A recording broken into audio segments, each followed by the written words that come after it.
বর্ষবরণের কয়েক ঘন্টা আগেই সাংবাদিকদের মানবিক আবেদনে সাড়া দিয়ে বাঁকুড়ার ইন্দাসে ছুটে এলেন কলকাতার বাসিন্দা কবি মৌসুমী ডিঙ্গাল। তিনি পেশায় স্কুল শিক্ষিকা। সাহিত্যকে ভালোবেসে কবিতা, গান, গল্প ইত্যাদি লেখার সঙ্গে সঙ্গে নিয়মিতভাবে পথের দাবি সাহিত্য পত্রিকা সম্পাদনা করেন।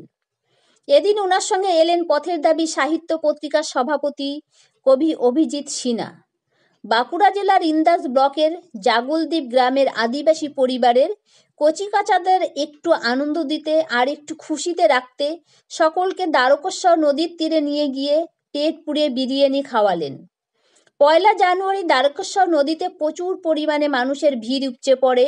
তাই একদিন আগেই আদিবাসী পরিবারের কচিকাচাদের এবং কন্যাশ্রী প্রাপ্ত ছাত্রীদের নিয়ে চড়ুই ভাতির আয়োজন করলেন।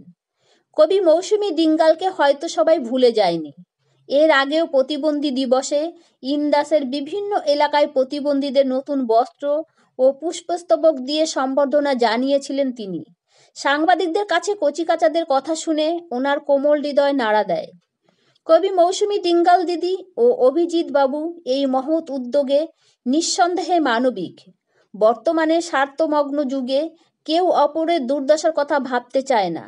তবুও মৌসুমী ডিঙ্গাল দিদির মতো কিছু মানুষ আছে বলে পৃথিবীটা আজও সুন্দর। পৃথিবী থেকে মনুষ্যত্ববোধ, সহমর্মিতা, মানবিকতা এখনো টিকে আছে। মোর নাম এই বলে খ্যাতি হোক, আমি তোমাদেরই লোক। ব্যুরো রিপোর্ট, সংবাদ বঙ্গবাণী। এইখানে এই জায়গাটা কোথায়? দ্বারকেশ্বর নদী। কেমন লাগলো খেতে? ভালো। পেট ভরে খাচ্ছ? হ্যাঁ। তোমরা কতজন এসেছো? 12 জন। তোমার নাম কি? কি খাচ্ছ তুমি? বিরিয়ানি। হ্যাঁ, বিরিয়ানি। কোথায় কোথায় কই হচ্ছে এটা? দ্বারকেশ্বর নদীতে। তোমার কতজন এসেছো? 12 জন। তোমার নাম কি? মনীষা বাস্কে। কোথায় বাড়ি? নদীর চরে চড়ুই ভাতি করার কারণটা কি আজ? আজ হচ্ছে 2023-এর 31শে ডিসেম্বর, বছর শেষ। তো বছর শেষে একটু আনন্দ দেওয়ার জন্যই আমরা এখানে এসেছি, ওদের মুখে হাসি ফুটিয়ে তোলার জন্য। কাদের খাওয়াচ্ছেন আপনি?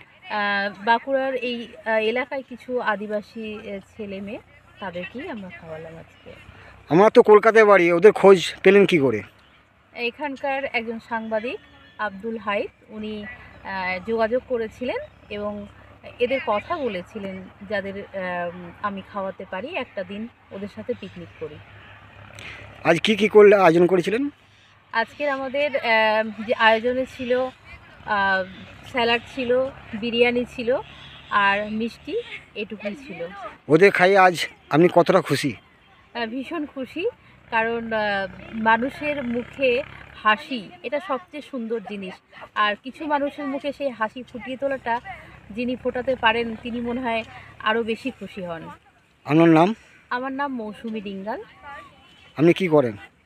আমি এমনি স্কুল টিচার, আর পথের দাবি সাহিত্য পত্রিকার সম্পাদনা করি, আর নিজেও কবিতা লিখি, গল্প লিখি, আমার নিজেরও একক বই কিছু রয়েছে। চিকিৎসা পরিষেবা নির্ভরযোগ্য প্রতিষ্ঠান Sarada Seva Sadan hospital private limited, Amala cinema হলের বিপরীতে ডাক্তার KD ঘোষের নার্সিংহোম। এখানে যত্নের সহিত সাধ্যের মধ্যে স্বাস্থ্য পরিষেবা দেওয়া হয়।